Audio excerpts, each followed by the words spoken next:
Hey everyone, it's me, Josh, your old friend, and for this week's SYSK Selects, I've chosen our episode from 2016, The Unsolved Mystery Disappearance of the Sodder Children.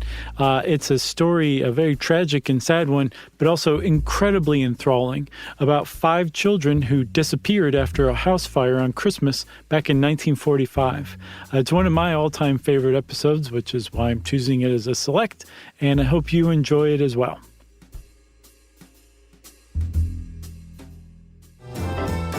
Welcome to Stuff You Should Know, a production of iHeartRadio.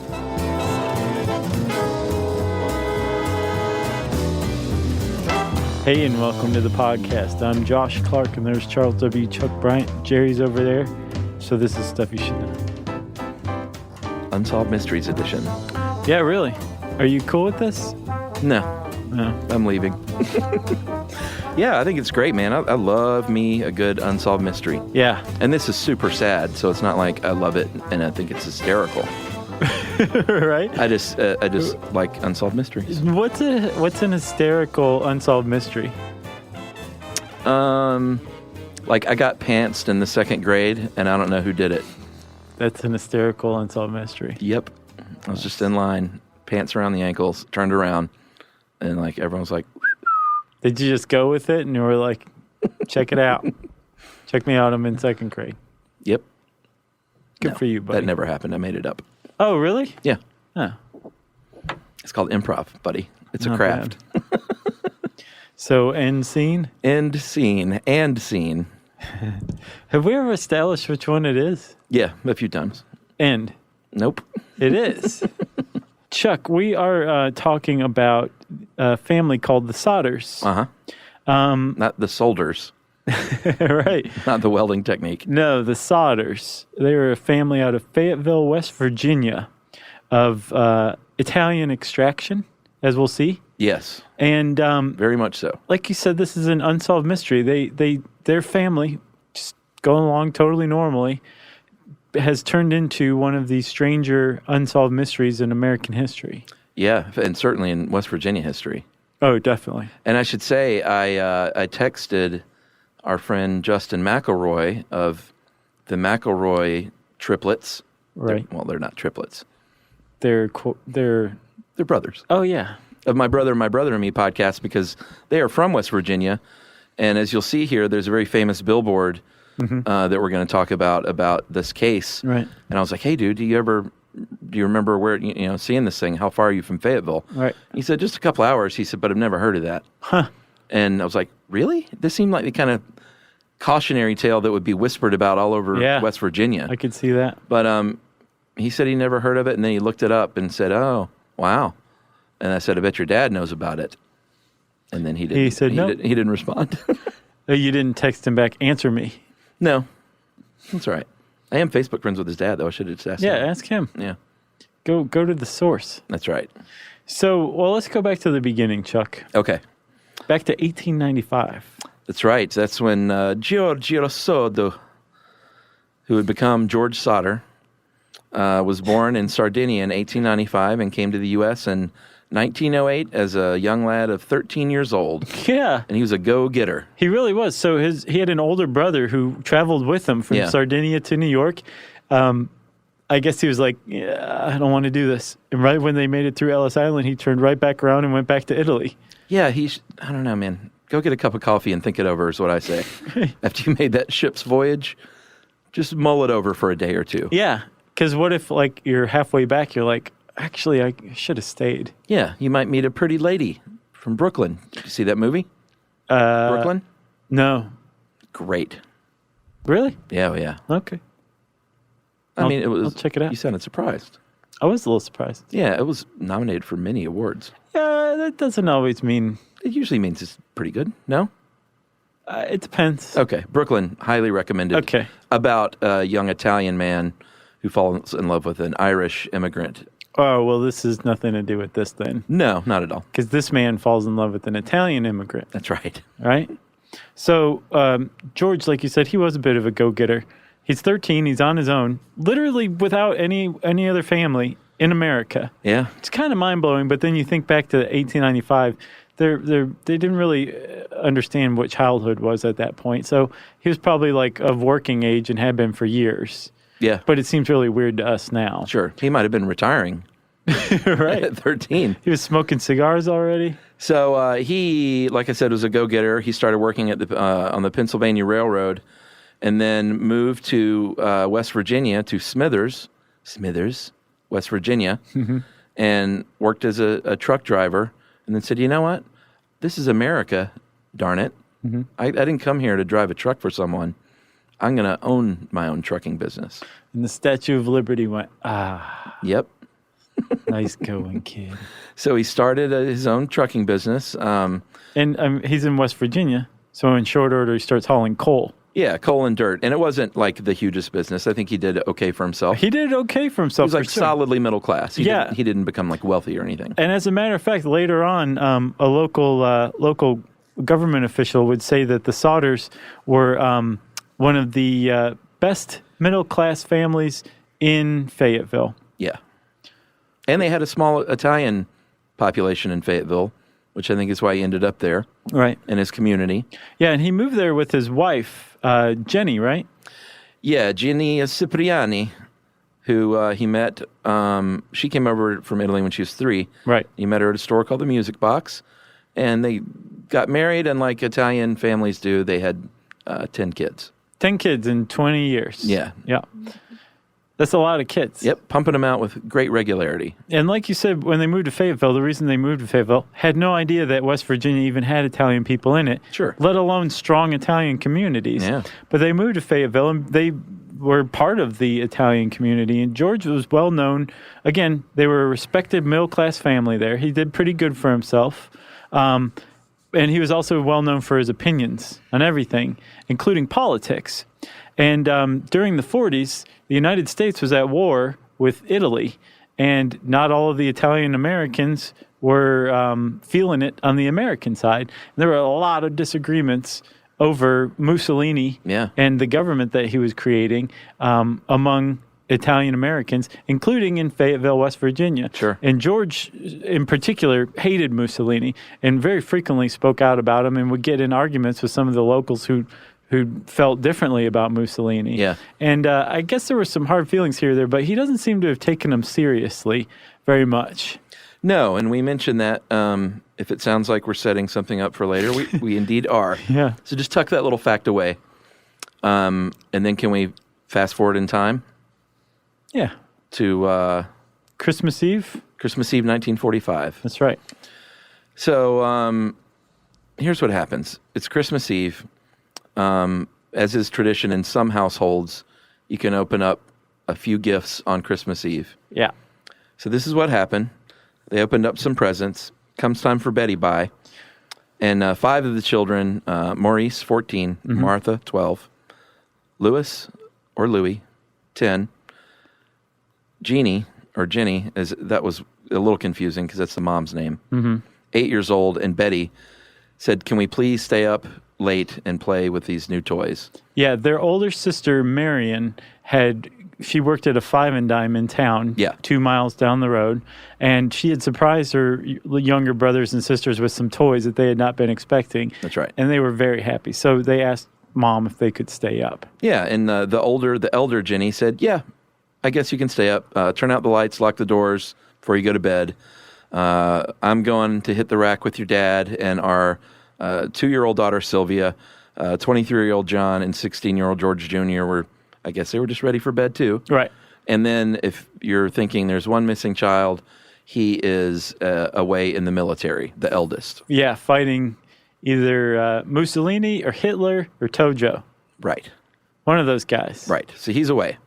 And I could not for the life of me find that guy's name, the oldest son. I couldn't either, actually. So the mom goes to bed, Jenny goes to bed, and the dad, George, and his 2 next oldest sons, who had been working with him that day, they'd all gone to bed about 10.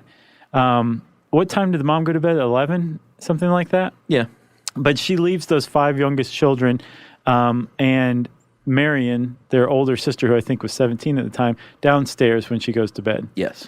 And then at about 12:30 on Christmas morn, because remember that was Christmas Eve. About 12:30 at night, the phone rings, and this is not an era where, and this kind of, to me, goes to show these people were doing all right. They had a phone in 1945 in West Virginia. They may have been the only people in West Virginia with a phone in 1945. They had phones in 1945? I'm just saying. I don't think everybody had a phone in West Virginia in 1945. Okay. So they certainly didn't have one at their bedside. So Jenny, the mom, has to get up to answer the phone. And on the other line, she hears a woman asking for somebody she doesn't know or recognize. And in the background, there's obviously a party going on. There's laughter. There's clinking of glasses.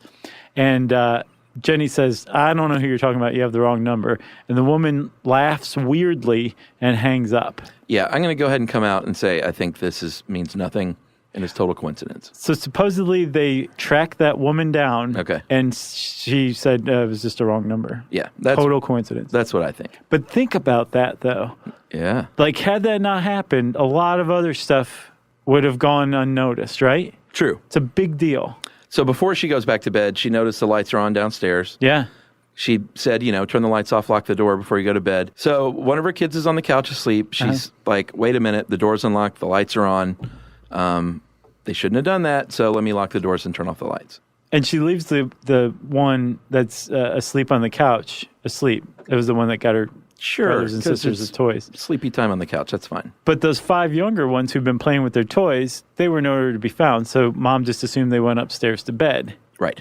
So she goes back to bed. Yes. And then an hour later, she's awoken by like a thump. On the roof. Yeah. Yeah.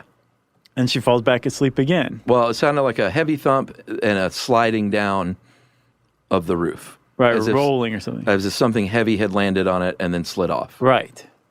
And she just went back to sleep. Very important matter. She probably figured it was a reindeer or something like that, it being Christmas. You never know. The next time she woke up to panic and chaos because her house was on fire. And Chuck, we'll talk about the fire right after this.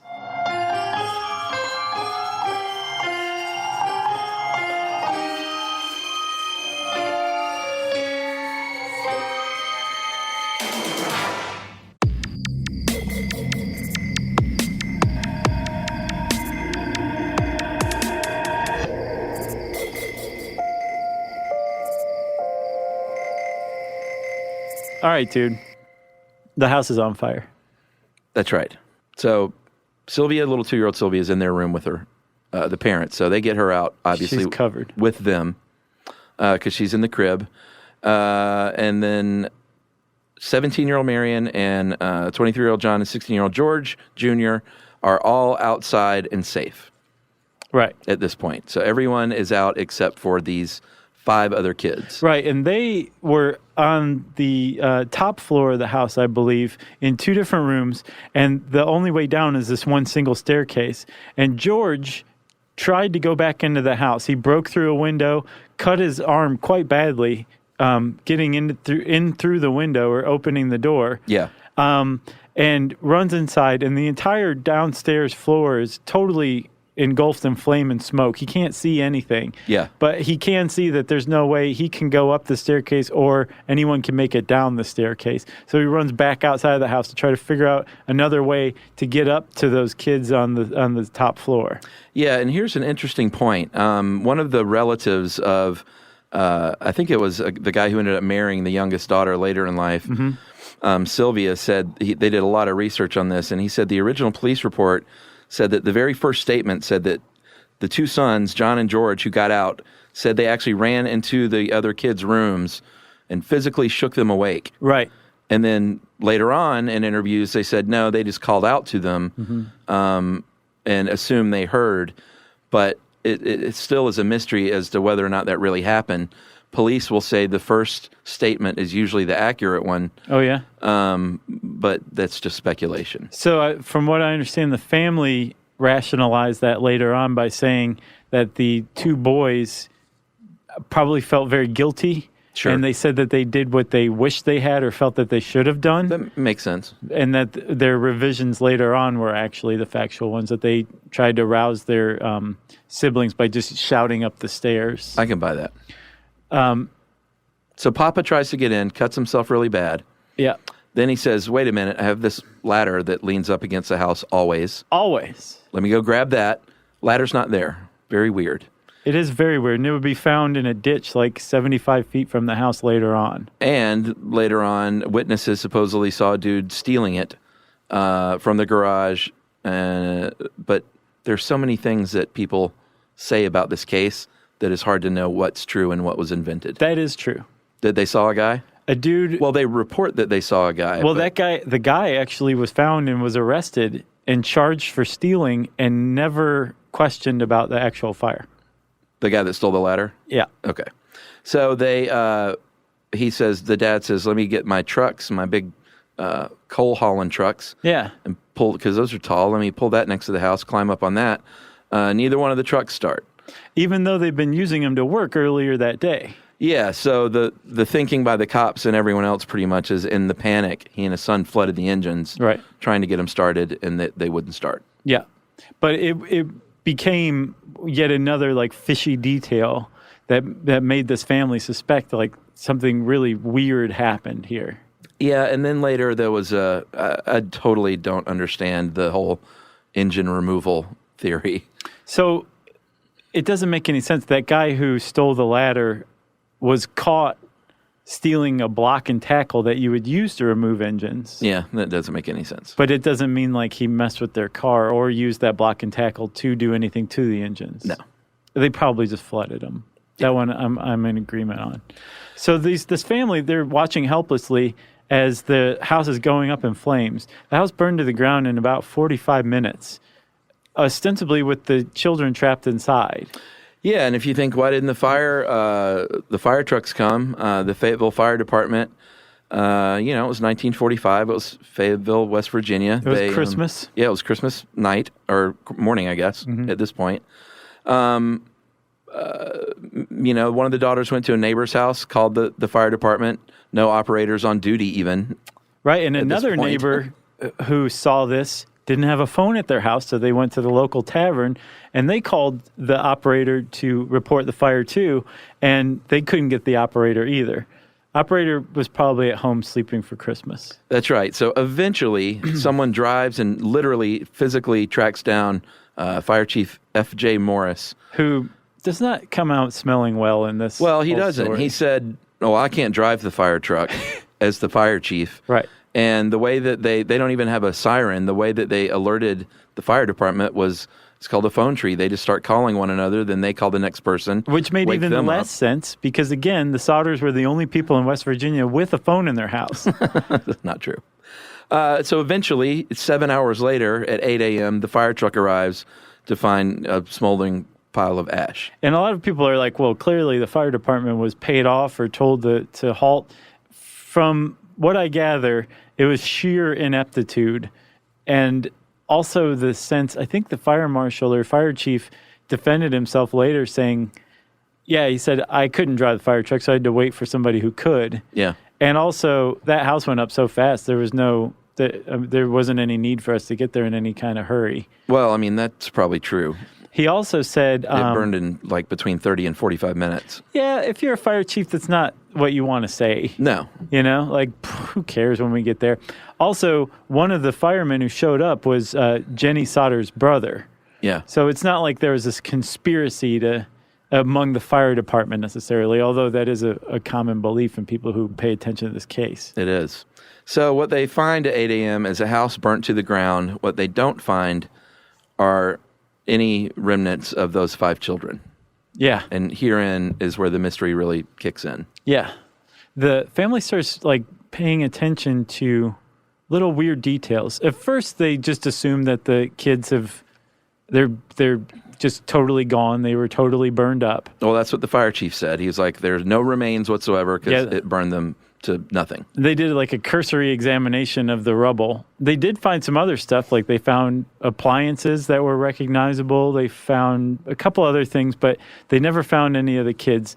And they took the fire chief's word at face value and said, okay, well, our kids are in there. We can't bear the sight of this any longer. So George went and got a bunch of dirt and buried the site in about 5 feet of fill dirt. and decided to plant a memorial garden there on the site of the house fire. Yeah, this is on January 2nd, so he wasn't supposed to do this.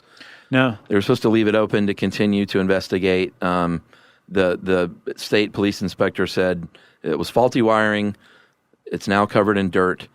And so now the family is just left alone saying, what happened to our children? Were they in there? Right. So that when they buried the place in dirt, they assumed that the children were still in there, and this was their grave now. They were never going to be found.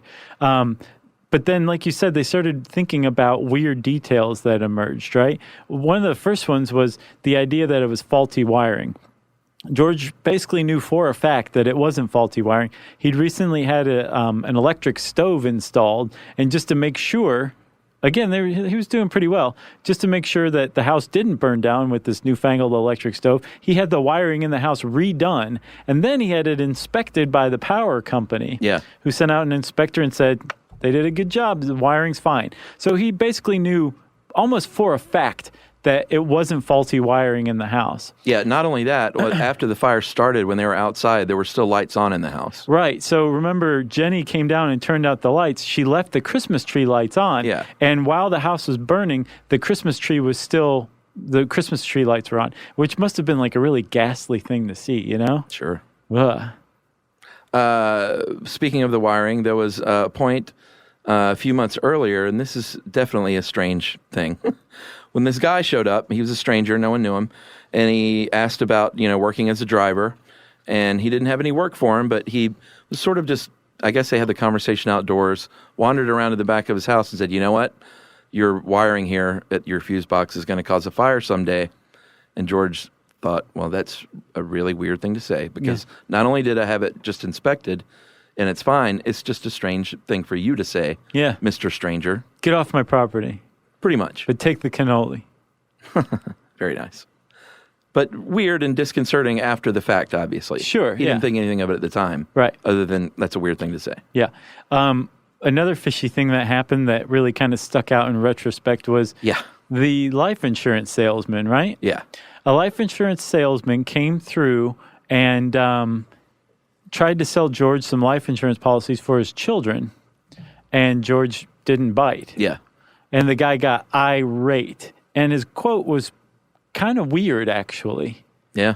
He said, your house is going to go up in smoke. Your GD house. Yeah. Yeah. Your children are going to be destroyed. Yeah. And then here's where it really gets weird. He says, you will be repaid for the dirty things you've been saying about Mussolini. Yeah. And George just went like, get off my property. Yeah. Just the usual. Yeah, so remember we said that he was outspoken about Mussolini and his politics.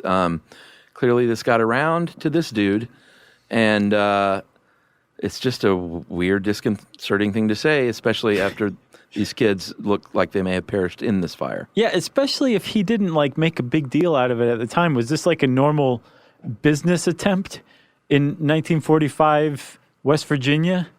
Among the Italian community, like, what? Your kids are going to die. You'll be repaid for what you've been saying about Mussolini. Good day to you. I don't know.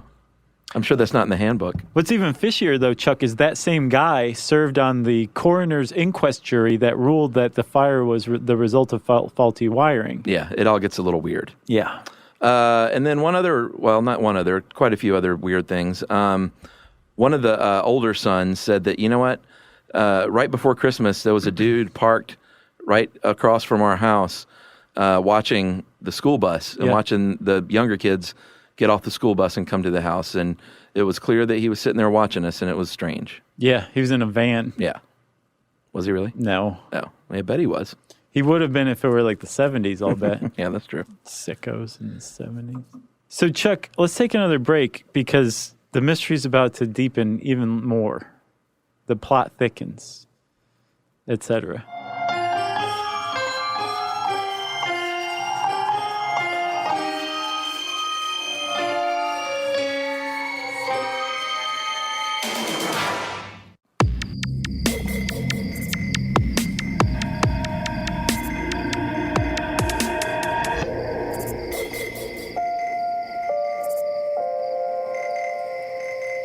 All right, so things are getting a little weird, and all of a sudden now, Jenny and George the Sodder parents start thinking like, wait a minute, are our kids actually dead? Who was the last person to see them alive? Yeah. If John and George Jr. are to be believed, they were the last ones to see him alive because they went and shook them awake. But they may not have actually done that. Well, and they changed her story to say that they didn't. Right. Yeah. So then technically Marion, the 17-year-old older sister who brought the toys and was downstairs with the kids while they were playing with them, would have been the last to see them alive. Yeah. But I could never find anybody pressing her for what her story was. So the assumption that I'm going on is that she just fell asleep on the couch, and when she fell asleep, the kids were still downstairs. Yeah. But the Sodders are starting to wonder, like, wait a minute, were those kids even in the house when the house went down? And they're backed up by the idea that no remains were found. Yeah, that's the one that really is bothering them. They're like, something should have been found. Yeah, and all of a sudden this story is starting to get national attention in the press, and the Sodders later on would say, George would say, if they were burned in the house, if they died in that house fire, I want to be convinced. Yeah. And if they weren't, I want to know what happened to them. Sure. And this kind of kicked off like a lifelong quest for George and Jenny. And in 1949, to try to literally get to the bottom of it, they hired a guy to come in and investigate, to basically excavate the memorial site and look for the remains of the children. And he didn't find it. Well, yeah, and previous to that, they did their own experiments with burning things, burning animal bones, and just sort of self-experimentation to see what remained. And there was always bones, of course. Yeah, they could never get them to just to turn into ash. They went to a crematorium even and said, we're probably just not even getting this thing hot enough. And they said, well, actually, at 2,000 degrees, it would take 2 hours to completely burn a body up. Your house didn't get nearly that hot. Right. And it only burned for 30 to 45 minutes. Right. So there should definitely be human remains. Yeah. Like all over the place. Jenny kind of really turned into like this citizen scientist, actually. She taught herself forensics as far as burning of remains goes. She looked into other fires. There was another fire that happened around the same time that killed 7 people. And the remains of all 7 people were found in the burned out house as well. So she's like getting more and more convinced, and so is George, that their kids are still alive. So in 1949, they had a forensic investigator of some sort come and do an investigation and an excavation of the site. And he turned up some stuff. He found some coins, found a dictionary that had belonged to the kids. And he did actually find some vertebra, and he had the vertebra sent off to the Smithsonian Institution, actually, and they investigated this and issued a report about the bones. Yes, they did. They said the human bones consist of 4 lumbar vertebrae belonging to one individual. The transverse recess effused, so the age of this individual at death should have been 16 or 17. Top limit, 22. And on this basis, the bones show greater skeletal maturation than what I would expect from a 14-year-old who's the oldest missing child. Right. So basically, it was either placed there by someone, it was not charred, it was not a part of the fire. Yeah, it hadn't been exposed to fire. It wasn't one of the kids, and it was either placed there by someone or it happened to be in that dirt. Can you imagine that? Like, think about that. George went and got a bunch of fill dirt to come and fill in this memorial site and ended up disturbing a grave, like maybe an unmarked grave somewhere. I didn't think that was remarkable. That's crazy. If you went and got fill dirt and you found a bone? Bones, human bones? Yeah, I wouldn't. Can you tell by the pitch of my voice that is crazy? I can.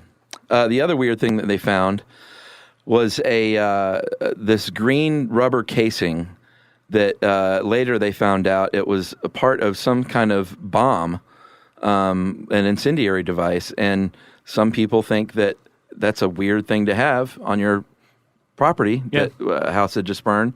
And they think this could have been the sound that Jeannie heard in the middle of the night when something hit the roof and rolled off. Right. Who knows? But she didn't hear a big boom. Seemed like if it was a bomb, that would have been pretty obvious. Yeah, but I mean, if it was like a napalm bomb, it doesn't necessarily explode. It just ignites and really? spreads. Yeah. So they don't make noise? I don't know. We'll go experiment with one. So that Objection, speculation. right. That Smithsonian report actually said it's really curious that the bodies weren't recovered or found in this pretty good excavation that you guys hired this dude to do. And it actually set off a larger investigation in West Virginia. The governor and the I think the state police superintendent both said, what you guys are doing is hopeless. The case is closed. Your kids died in that fire. The case closed. Yeah. And the Sodders were like, no, we're going to go hire a private detective. And they did hire a private detective, and he started sniffing around town and heard a weird rumor that the fire chief had said that he actually found a heart and had put it in a box and buried it at the site, which is a weird thing to do. It is. And he went to the guy and was like, you got to show me where this thing's buried. He does. They actually dig it up, and they find a sort of, I wouldn't say fresh beef liver. Fresh-ish. But not burned. And then he admits, you know what, I put this there hoping that someone would find this and just think it was a body part of one of their kids. We can close the case. Right. Very ham-fisted way of closing a case. Guy's a jerk. Yeah, and it's just, I don't know why he thought that would work. I don't want to say he's dumb, but it was a pretty dumb thing to do. Beef liver. So previous to this, all sorts of weird claims had started to fly in. Reportings of sightings all over the country. One woman was operating a tourist stop about 50 miles west, and she said, no, I saw them the morning after the fire, served them breakfast. They got into a car with Florida license plates, and trust me, it was your kids. Yeah. And so that freaks them out. For sure. Of course.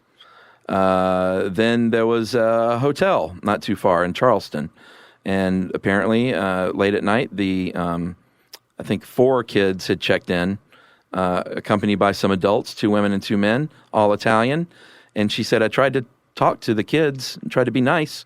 And the dudes freaked out and started talking Italian and like shuffled the kids out of there real quick. Yeah, and they left early the next morning.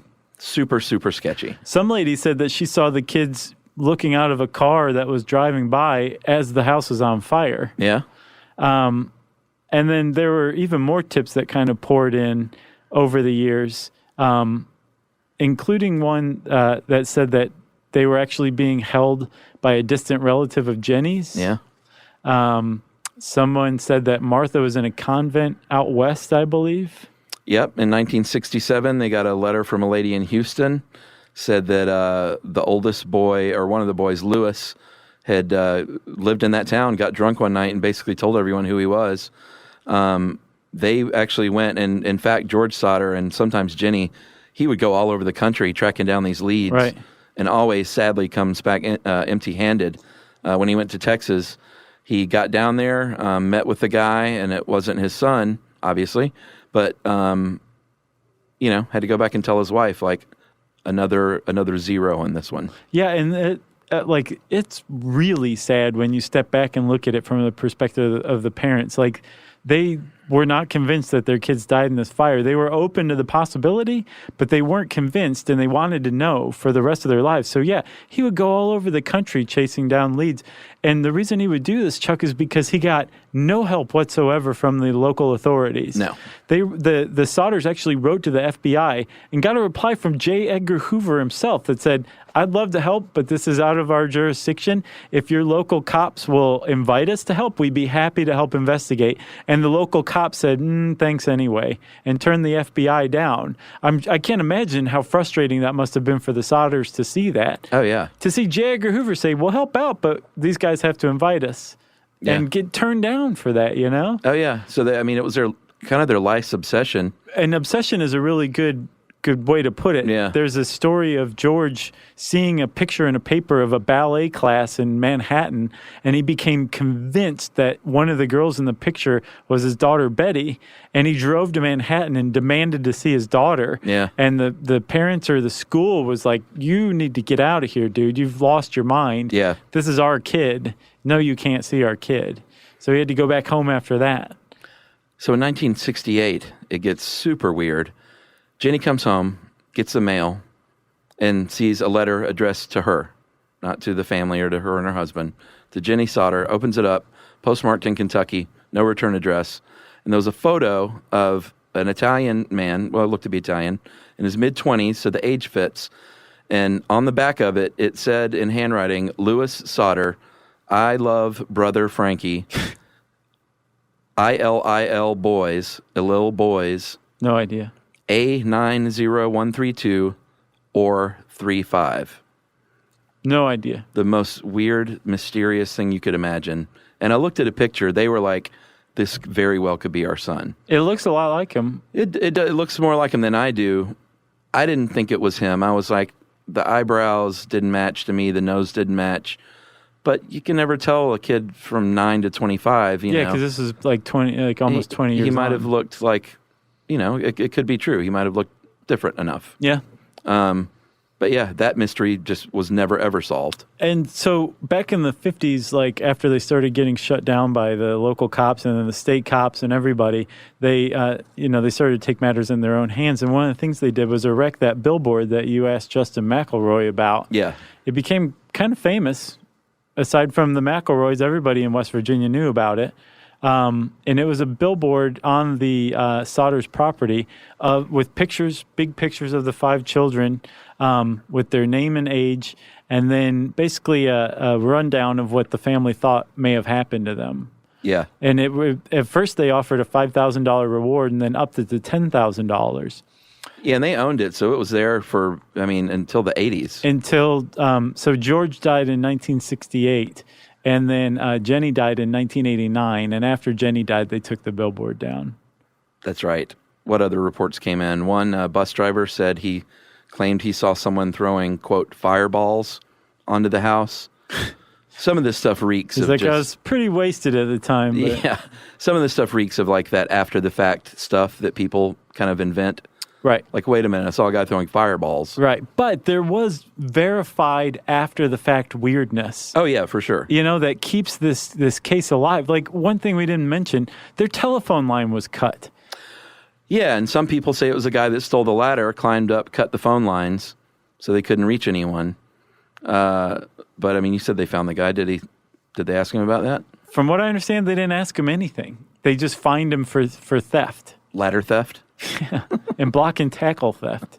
Oh, the other weird thing is they hired another private investigator at one point to track down where that letter came from. Yeah, in with Kentucky. the picture of Lewis. And this guy just disappears. Yeah, he may have just been like a seedy gumshoe, you know? Maybe, and just took their money, quite possibly. Or maybe he was murdered because he found out the truth. I don't know, but they said that he literally vanished, like they couldn't ever reach him again. I think it's likelier he was a seedy gumshoe who just took some desperate family's money. And hopefully he's burning in hell. Did the mafia rub him out? Because that became one of the leading theories, is that George was approached by the mafia, rebuffed their advances, and that was it. They took the kids. Well, yeah, and supposedly it's not just a total flight of fancy. Apparently the mafia was really big in the coal business and the trucking business in the area at that time. So it is entirely possible he was approached by the mafia. And he does sound like the kind of guy who'd tell him to, like, go stick it. Yeah. You know? He also may have made some enemies with the Mussolini cracks. Sure. What else was there? Well, one thing that was lost to time was that vertebrae, even though it's almost 100% that it was not one of the kids, at least if they still had that, they could DNA test it now. Yeah. But, of course, they can't. Yeah. And so little baby Sylvia, who was 2, maybe 3 at the time, I think 2 is what I've seen most, is the last surviving Sodder child. Yeah. And she said, like, these are her earliest memories are of that night of the fire and seeing her father, like, losing his mind, trying to get into his house and bleeding. And she promised her parents that she would keep the story alive. So she talks about it a lot. Yeah. She goes on to the online sleuth websites that talk about the case and, like, kind of feeds information to people and tries to keep the story alive. It's just crazy, man. You go to bed, you wake up with a fire, and 5 of your children are just vanished. Yeah. And there's no way they burned up to nothing. That's just impossible. So I read this blog post, like a NPR person named Stacey Horn did a piece on it. Yeah, I saw like that. years back. And she wrote this really long blog post about stuff that had been cut from the piece. Yeah. And I got the impression they were trying to play up the mystery. And she said that she personally came to believe that the children did die in the fire and that there was plenty of evidence that supports that idea, but that the media tends to play up the other side of it. Huh. But she also said that there's enough weird stuff surrounding it that if she learned that they were still alive, she wouldn't be shocked. Well, yeah, and the fact that they never got in touch because you know, it's not like these kids were estranged from their parents or, I mean, they were a tight-knit family by all accounts. Right, and the family rationalized that by saying that their family was in danger and they were trying to protect their parents by never getting in touch with them. Right, which would kind of align with the mafia theory. Yeah. Just terrible, man. You lose half your family Yeah. without a trace. Yeah. If you want to know more about this, there's plenty of sites on the internet that have stuff, but we found this really great article that we based this on by Karen Abbott. It was called The Children Who Went Up in Smoke. Yeah, the NPR one's good, and Stacey Horn's thing is pretty cool, too. Yeah. You know what's weird is I have a good friend named Stacey Horn. It's not the same one? No, but when I clicked, I was like, oh, interesting. And I clicked on her thing, and it said Stacey Horn, like cat. Like she's a cat person. Mm-hmm. And my friend Stacey is a noted cat person. And it's not the same person? Nope. And I was like, weird. Doppelganger. Yeah. No. Maybe. The name Doppelganger. Yeah, I'd have to see her face. I think I said something. Well, how about this search bar? Since I said search bar, it's time for listener mail, Chuck. Handy dandy search bar? Sure. People said that they miss that. Used to say that. The handy search bar. Yeah. I don't think I said handy dandy, did I? I don't know. Maybe. Jerry said yes. That's back when she listened, so Right. I would take that at her word. Hey, guys. Huge fan of the show. 2 exclamation points. That is a big fan. Yeah, I've been listening to your show for about a year now and turned my wife and kids onto the program. And they are all hooked. We had a Stuff You Should Know marathon even in our car ride back to Chicago from Athens, Georgia. We look forward to your new episodes and are burning through them quickly, so pick up the pace. You guys made reference to lead paints being on roadside signs. That is highly unlikely, says Sean. Those signs are changed quite frequently and are based predominantly, and then he goes on to name like 8 different types of pigment chemistries, which I won't read out. Okay. And other mixtures of iron oxides. He said lead chromates can still be found, however, in road markings like yellow and white lines on the street. Any new road markings are now done with the chemistries I mentioned previously, but there are many states across the country that still haven't gotten around to replacing or removing the lead chromate-based paints on the street. Not trying to nitpick, it's a common misconception to people outside the color industry, and based on my nerding out with the chemistry name dropping, I bet you can't guess what industry I'm in. Here's a hint, I don't dance. So he's saying he's a chemistry nerd. What does that have to do with dancing? Chemistry nerds don't dance? I think that may be a reference to something we said that I'm not picking up on, maybe. Okay. Maybe Sean can clear it up. Yeah, we need a follow-up listener mail. All right, that's from Sean Müller. Oh, it's German. He dropped the umlaut. Oh, okay. So Mueller. He didn't want that association. Well, thanks, Sean. We appreciate that. Let us know about the dancing thing. I think we're not the only ones who are curious, right? Yeah, I'm not sure what that means. If you know what Sean's talking about, you can tweet to us at SYSK Podcast. You can join us on Facebook.com/Stuff You Should Know. You can send us an email to stuffpodcast@howstuffworks.com. And as always, join us at our home on the web, StuffYouShouldKnow.com. Stuff You Should Know is a production of iHeartRadio. For more podcasts from iHeartRadio, visit the iHeartRadio app, Apple Podcasts, or wherever you listen to your favorite shows.